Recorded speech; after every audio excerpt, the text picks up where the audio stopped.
This is episode 44 of Standing Out. Standing Out is a remarkable interview style podcast with the intention to highlight women and men making outstanding contributions in their field. This podcast is generously sponsored by Think Global. Think Global is a business advisory firm working with women entrepreneurs around the globe to scale their businesses to the next level. This podcast is also generously sponsored by Smash Fund.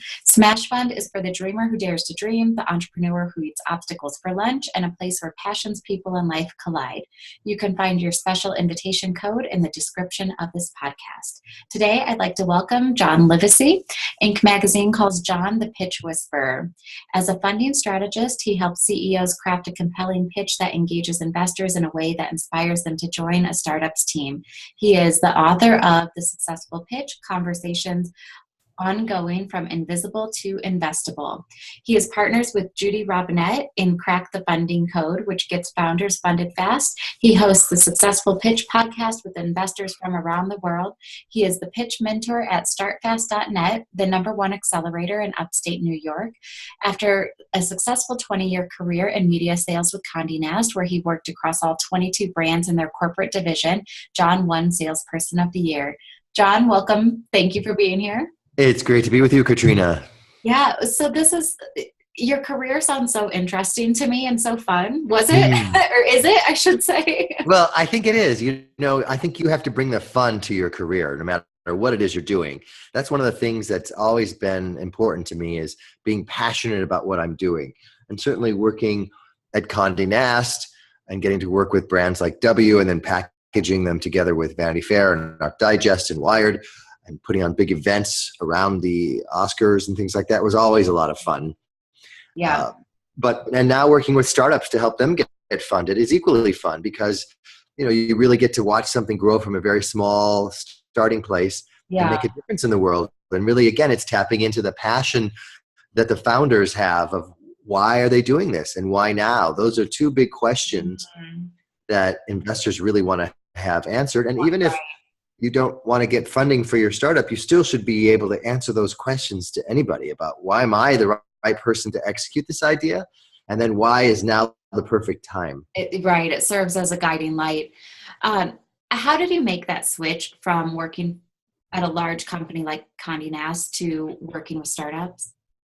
Well, my last position at Condé Nast, I was the executive director managing all those brands across print, digital, and video. And one of the things they asked me to do was to find startups that they could use or possibly buy to help monetize their brands. The problem they were having was big denim advertisers were not interested in running $50,000 campaigns on websites that didn't generate any sales. They were willing to spend money in print to generate brand awareness and image, but for digital, they wanted a return on investment.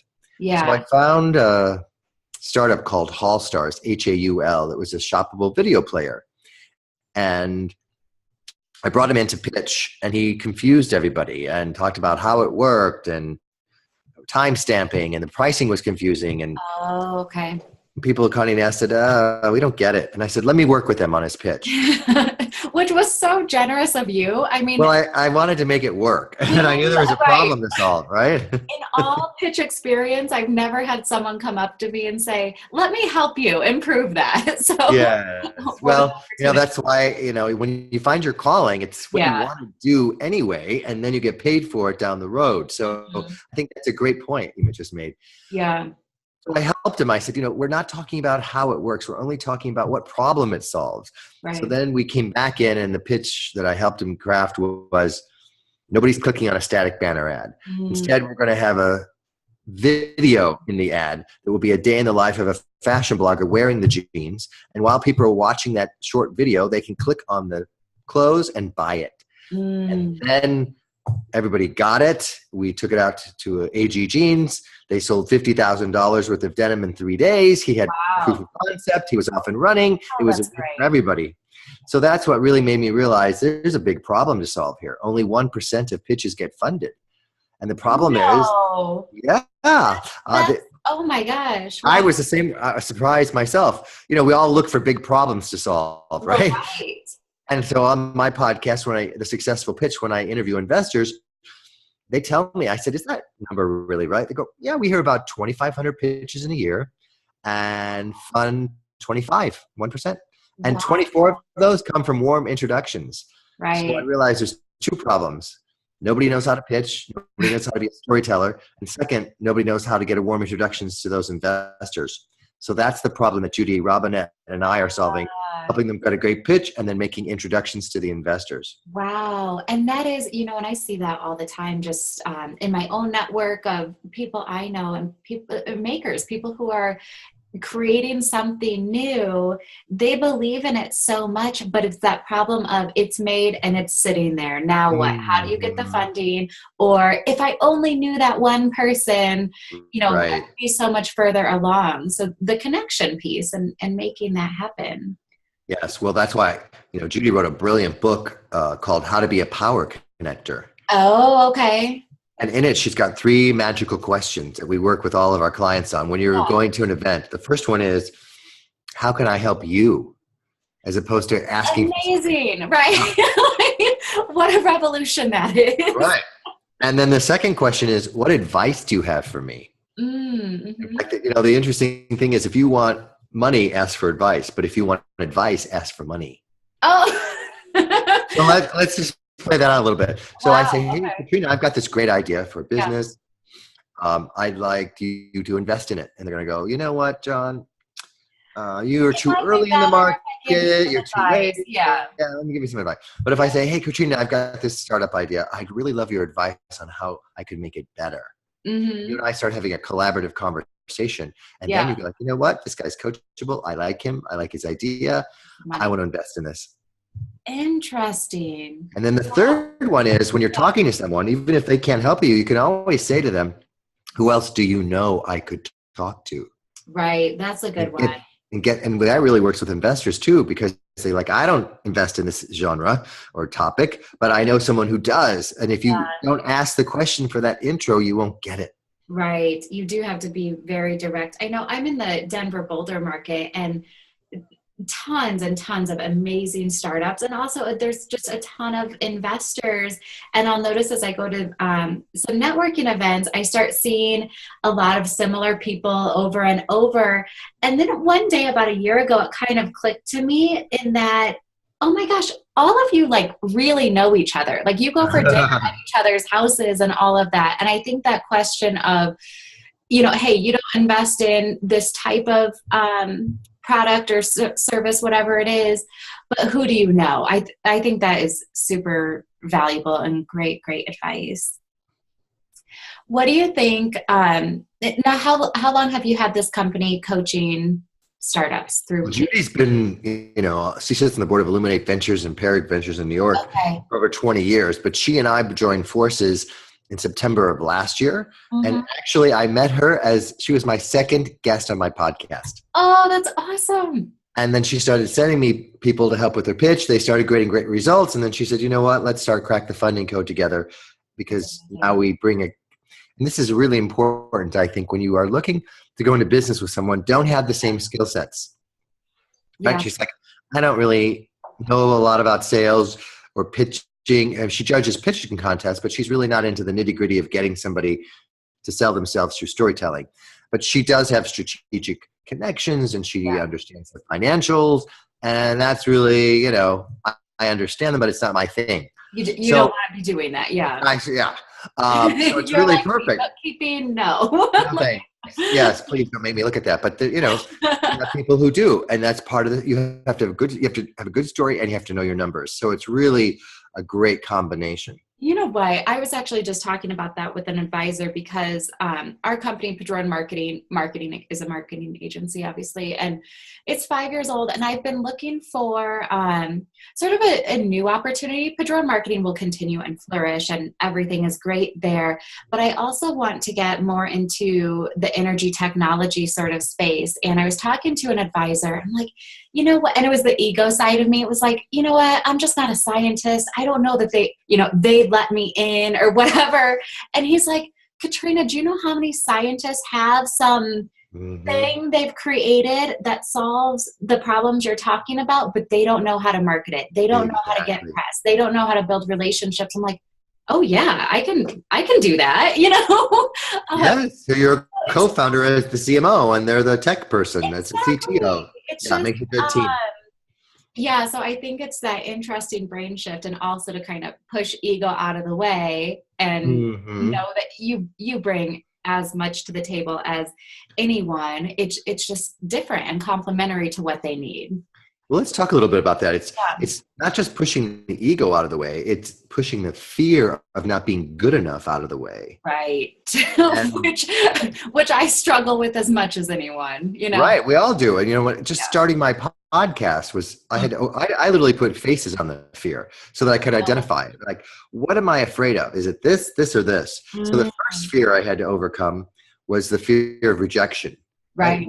I asked somebody to be a guest and they say no because I hadn't done any episodes they could listen to. Right. And I thought, well, I've been in sales long enough. The secret to rejection is just don't take it personally. Yeah. And don't reject yourself. Right. Like, the second fear. Yeah. The second fear is the fear of failure. Mm-hmm. What if I have a podcast and nobody downloads it and I'll be so embarrassed. I've spent all this time and money and no one's listening and it's a flop. And one of my guests, Jay Sammet, who wrote this great book, Disrupt You, said, you know what? Failure is just feedback. Keep going until you get a zombie idea so great it won't die. Okay. Love it. Zombie idea. That's good. So then you're just like, oh, it's just feedback. I need to change something, right? Yeah. And then the third one was the fear of the unknown. And this is almost what stopped me, Katrina. The list of things I didn't know about a podcast were a mile long. What mic do I buy? How do I edit this? How do I promote it? Oh, no. You and I cut from the same cloth on that. Yeah. So I was just like, you know what? Don't go it alone. Find someone to collaborate with who does that for a living. So I have someone now who edits and promotes the podcast for me. So I just get to do what I love, the interview part. Yeah. So those are the solutions that I found of first identify what it is you're afraid of. Otherwise, all that just mushes together, right? Yeah. Rejection, the unknown, failure, and you can't even deal with it because you don't know what to deal with first. So put a face on it and then realize, oh, that's the solution to each of those faces. Right. I listened to this podcast just the other day. They were interviewing, what is that guy's name? James Corbin, the host of the Late Late Show. Mm-hmm. And he does the He's so funny. Yes. He's hilarious. And he does the carpool karaoke, right? I love, yes. The host was asking about, how you're early on in the show, how did you create something with such mega success? Like all of those have, people love them and millions of views on them. And he's like, I mean, we stumbled upon this idea. We knew it was a winner and awesome and perfect. But they asked like hundreds of artists who immediately said no before they even produced it. And they were asking all the big names, everyone you would think of. And the main feedback to them was, why don't you give it a try and come back to us, if it works, and then we might be in. But it was kind of that chicken and egg scenario that we all go through of, well, how do you get it started to come back later if no one will say yes? And then finally Mariah Carey said yes, and it was a hit, and I think they've done like 19 of them or something now. And they got Michelle Obama, for God's sakes. I mean, come on. Yeah.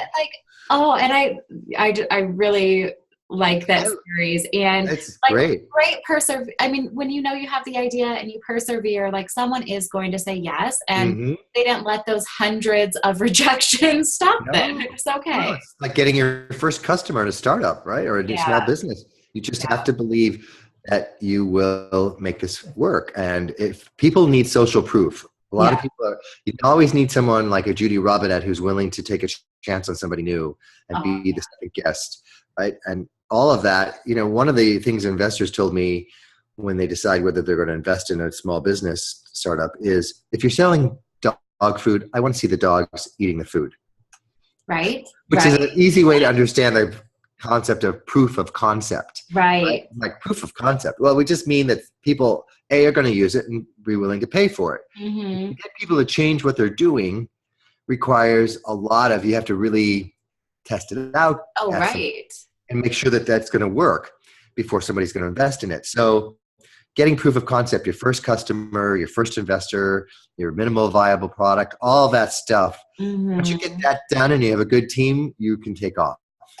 Can I ask a sort of tactical basic question? When a startup is pitching, what is the right amount of time that pitch should take? Is it 1 minute, 5 minutes, 10 Mm. minutes?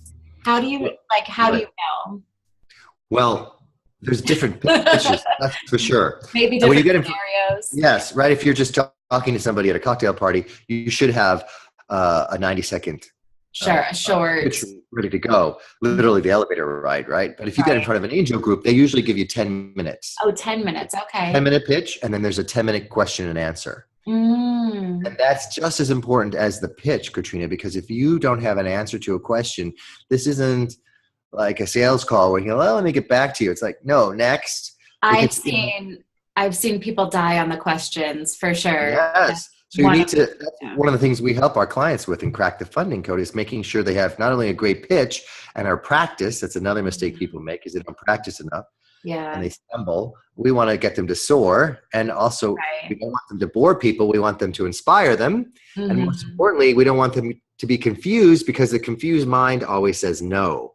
And now a bunch of acronyms and trying to impress people with how smart you are is not the way to get funding. But you also need to have all the questions in advance. In school, it's cheating, but in life, it's preparation. Right. Well, that. So we give them the questions.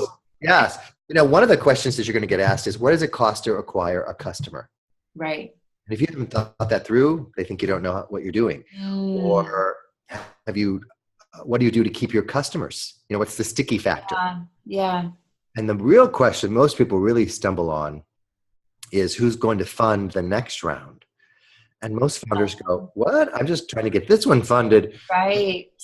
Judy knows that's a question. So we have a whole strategy in place that not only do we introduce you to multiple investors to get the seed round funded, which anywhere is from, $250,000 to $1.5 million, but we start making strategic introductions to venture capitalists who will give you a Series A, which is typically between 3 to 5 million.